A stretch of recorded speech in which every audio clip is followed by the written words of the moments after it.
You are doing a great work for the Lord. I love how Nehemiah responded to the enemy when he was being taunted. He was being taunted for trying to rebuild the walls of Jerusalem.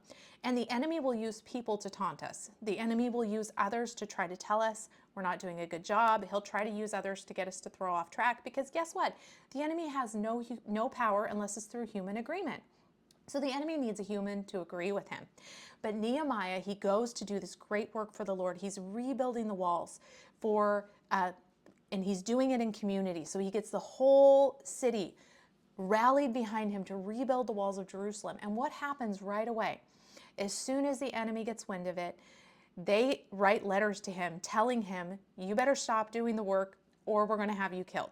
These are city officials. So these aren't just random people. These are actually people in leadership positions. But Nehemiah responds to the enemy this way. He says, I am busy doing a great work for the Lord. Why should I stop and come down to you? Isn't that powerful? So Nehemiah not only ignores their threats, but he basically says, I'm not even going to have a business meeting with you. We're not talking about this. I don't even have time for you. And it says that the enemy kept sending letters to him, asking for a meeting, and he sent the same response back every time. Then the enemy tried a different tactic. Then the enemy said, he tried to lie to him again in a different way, and Nehemiah responded the same way. And not only that, but he had the people prepare. He had them, hold a weapon in one hand and build with the other hand. So in other words, we are fighting with spiritual warfare. We're praying. We're prepared with the weapons, right? The sword of the Spirit represented the Word of God. So I think it's very interesting that they were holding weapons and they were building with the other hand. And this needs to be our response. Like the enemy, of course, he's going to try to taunt you when you're doing things for the Lord. He is a liar. That's his only way to get to us, is to try to stop what God has said you are commissioned to build. And I'm speaking to builders right now. I'm speaking to people who are commissioned to build for the Lord. And of course, the enemy is going to try to tell you to stop.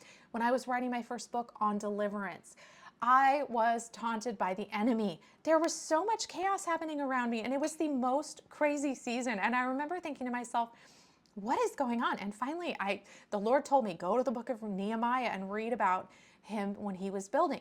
And I go through and I read the whole book of Nehemiah, and I had this revelation. I'm sitting there going, oh my gosh, it's just the enemy trying to taunt me, to stop me from doing a great work for the Lord.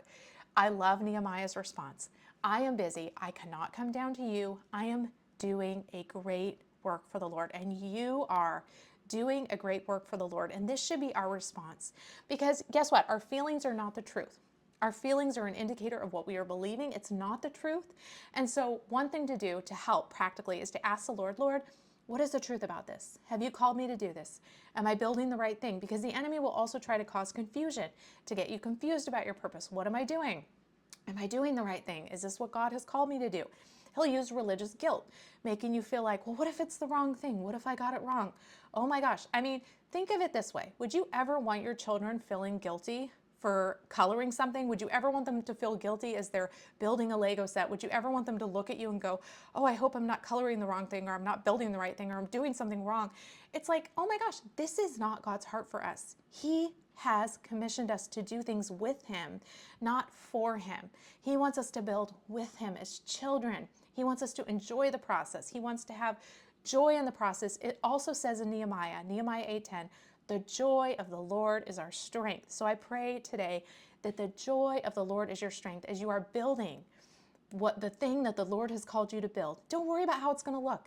Just trust that God's going to speak to you. He's going to guide you. He's going to show you exactly what you need. He's not going to leave you without any direction. So anytime you feel confusion coming in, anytime you feel hopelessness, anytime you feel what I like to call slimed by the enemy, you can simply recognize, first of all, that is not the voice of God. Second of all, the response should be, I am sorry. I am busy doing a great work for the Lord. I do not have time to have a business meeting with you. The enemy is a liar.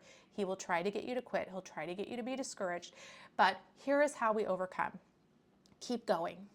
Keep going. Don't give up. It's really simple. If you don't quit, you win. If you don't quit, you win. Galatians 6:9 says that we will reap a harvest if we do not give up, if we don't grow weary. Notice it says grow weary. We don't get weary in a day. See, the enemy's a strategist, and he knows how to wear us down. He knows our weak points, and he will try to use certain strategies on individual people based upon their history.